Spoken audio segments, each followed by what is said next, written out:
Prayer warriors. I love the Lord because he has heard my voice and my supplications, because he has inclined his ear to me. Therefore I will call upon him as long as I live. All beings, including humanity, were created by Elohim, with the ability to communicate with each other and with him. Unfortunately, human beings lost the ability to communicate directly with Elohim when Adam and Eve sinned. But Elohim left us a gift, a telephone, that allows us to continue communicating with him, prayer. Daniel, Enoch, and Moses are examples of how we can use this powerful gift. Daniel, praying in dangerous times, pray in the proper posture. Enoch, a life of prayer. Moses, talking to Elohim, intercessory prayer. Daniel, praying in dangerous times. So I turned to the Lord Elohim and pleaded with him in prayer and petition, in fasting and in sackcloth and ashes. Because of his trust in Elohim, Daniel received intelligence, the ability to interpret dreams, and wisdom. When his life and the lives of his friends were in danger, he turned to Elohim in prayer. After a life of prayer, what characteristics had Daniel acquired? Good administrator, integrity, diligent, unburnable, reliable, honored, faithful, and loyal, without any bad habits.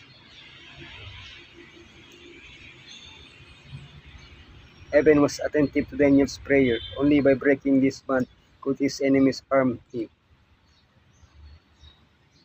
Faced with this new threat of death, Daniel maintained his prayer habits.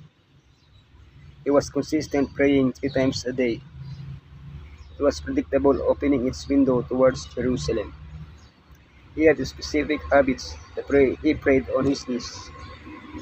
He focused on thanksgiving and supplication.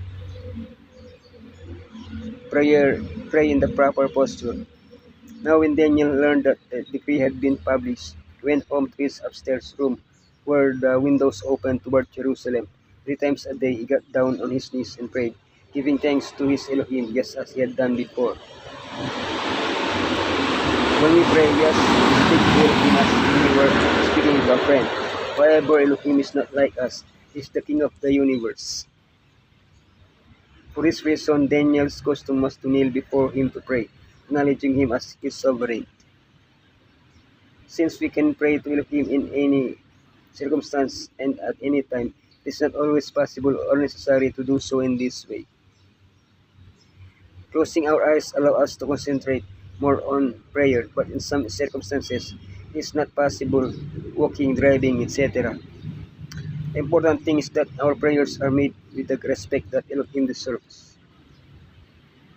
In the Bible, we find examples of people who prayed in different ways according to their special circumstances. Jehoshaphat prayed standing before the people. David sat before Elohim to give thanks. Solomon prayed kneeling with his hands raised. The people bowed down to the ground to pray. David prayed prostrate on his bed. Nehemiah stood and prayed silently before the king. Regardless of our stance, the Bible urges us to pray without ceasing, perseveringly and constantly. Enoch, a life of prayer.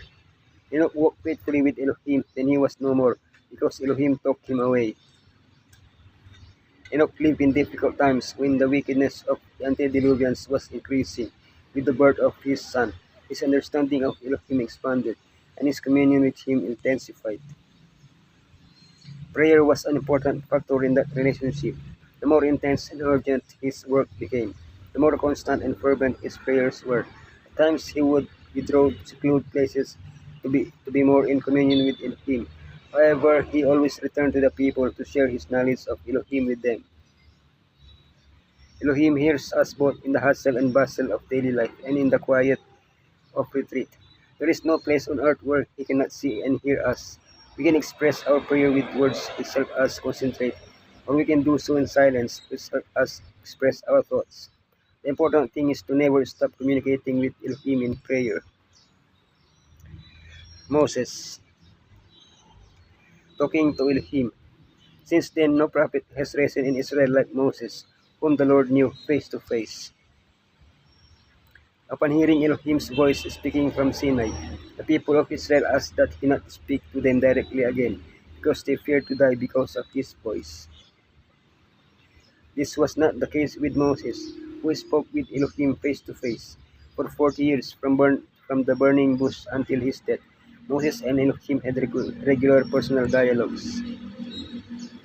The Bible records several 40-day periods during which Elohim gave specific instructions on building the tabernacle and communicated various laws to him. During these dialogues, Moses also interceded for the people. We do not have the privilege of speaking to Elohim face to face, but prayer fills that gap by allowing us to communicate directly with him. Intercessory prayer. The Lord was angry enough with Aaron to destroy him, but at that time I prayed for Aaron too. Intercessory prayer is that in which we pray on behalf of other people. Moses interceded with Elohim for others on various occasions and for different reasons. For their family members, because of Aaron's sin, because of the murmuring of Mary, for the people when they were thirsty, when they were hungry, when they sinned.